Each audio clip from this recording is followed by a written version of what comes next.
All right, hello everyone, SmallBoySir here, and wow, what a week, right?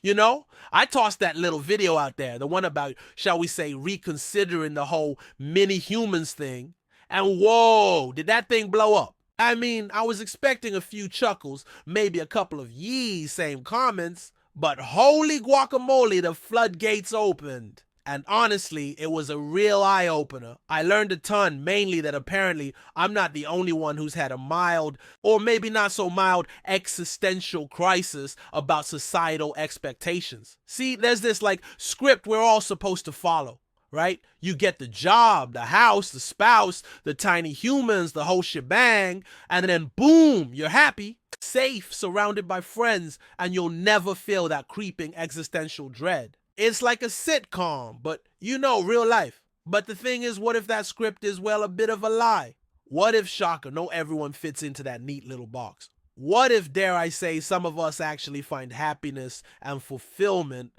doing, gasp, something different? I mean, I certainly bought into the whole follow the path, get the cookies narrative for a while. And well, let's just say it wasn't exactly a cookie-filled adventure. And from all the stories you guys shared, I'm guessing I'm not alone. Turns out sometimes veering off the beaten path, doing the unconventional thing, can actually lead to, wait for it, happiness, peace, a sense of belonging. Who knew? So, that was a wild ride. But today we're diving headfirst into the glorious, messy, and sometimes downright awkward world of workplace conflict. Because let's be real, we've all been there. So picture this, I'm at work, minding my own business, trying to avoid the mountain of emails in my inbox, when suddenly, bam, drama erupts. We've got this lovely gentleman, a senior employee, 60 plus, years young, new to the company, and he's a vacuuming enthusiast. He really loves vacuuming. Apparently, it was his thing at his old job. Now, we also have a seasoned veteran, a lady who's been at the company since, well, probably before the invention of the internet, and she's, shall we say, less than thrilled with the impromptu vacuuming sessions. Apparently, it's invading her personal space and disturbing her workflow. I get it, right? We all have our quirks. But here's the kicker. She'd already asked him to stop multiple times, and yet the vacuuming continued. And then the volcano erupted. She unleashed a verbal tirade right there in front of everyone. It was, to put it mildly, awkward. Like watching a penguin try to climb a grease pole awkward. And it got me thinking, how do we navigate these minefields of interpersonal conflict? I mean, I get that sometimes conflict avoidance is a valid strategy. If it's just a case of someone being a bit grumpy because they haven't had their caffeine fix, or they're just having a bad day, then yeah, maybe just let it slide. But this was a full-blown vacuum-induced war. And honestly, I felt a bit dismissed by my superior, like my concerns weren't really being heard. Which, as someone who tries to foster a safe and open environment for my team, well, that didn't sit right with me. I mean, morale isn't exactly going to skyrocket when people feel like their voices aren't being valued. So I started wondering, how do you guys handle this stuff? I'm a big believer in clear, honest, and, kind communication. But maybe I'm living in a Pollyanna-ish fantasy land. Maybe the real world is just a constant battle of passive-aggressive emails and thinly veiled insults. I'm trying to give my boss the benefit of the doubt, but let's be honest, sometimes people just handle things poorly. And look, life's too short to hold grudges, right? We're not getting paid enough to treat our colleagues like mortal enemies, but at the same time, we're not doormats. So here's my take. Step back, take a deep breath, and try to figure out what's really going on. What are the agendas? What are the incentives? If it's something minor, something that doesn't really affect you or your team, then yeah, maybe just let it go. Sometimes conceding is the smart play.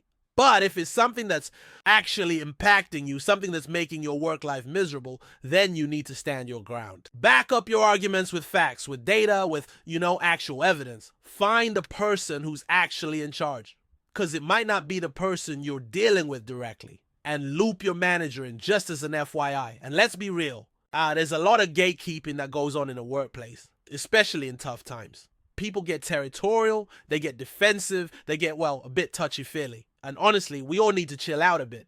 But on the other hand, if you've tried everything, if you've bent over backwards, if you've basically turned yourself into a human pretzel and the problem still persists, then yeah, maybe it's time to unleash the Kraken. Go straight to your manager. Life's too short to be bullied. But, and this is a big but, take everything I'm saying with a grain of salt. I wasn't there.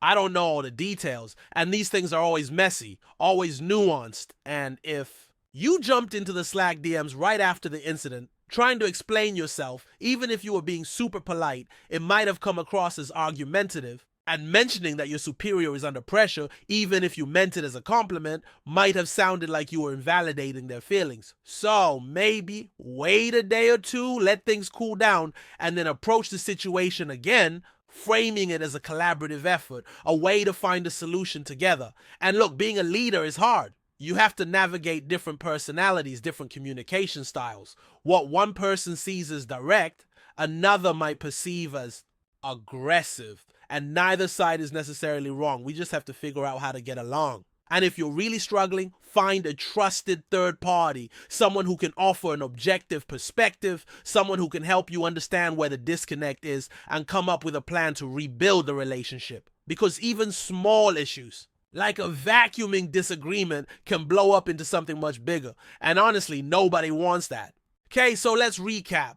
We've talked about societal expectations, we've dissected the awkwardness of workplace conflict, and we've even touched on the fine art of vacuuming diplomacy. So what's the takeaway? Well, first off, don't blindly follow the script. Question the narrative. Define your own path. Happiness isn't a one-size-fits-all outfit.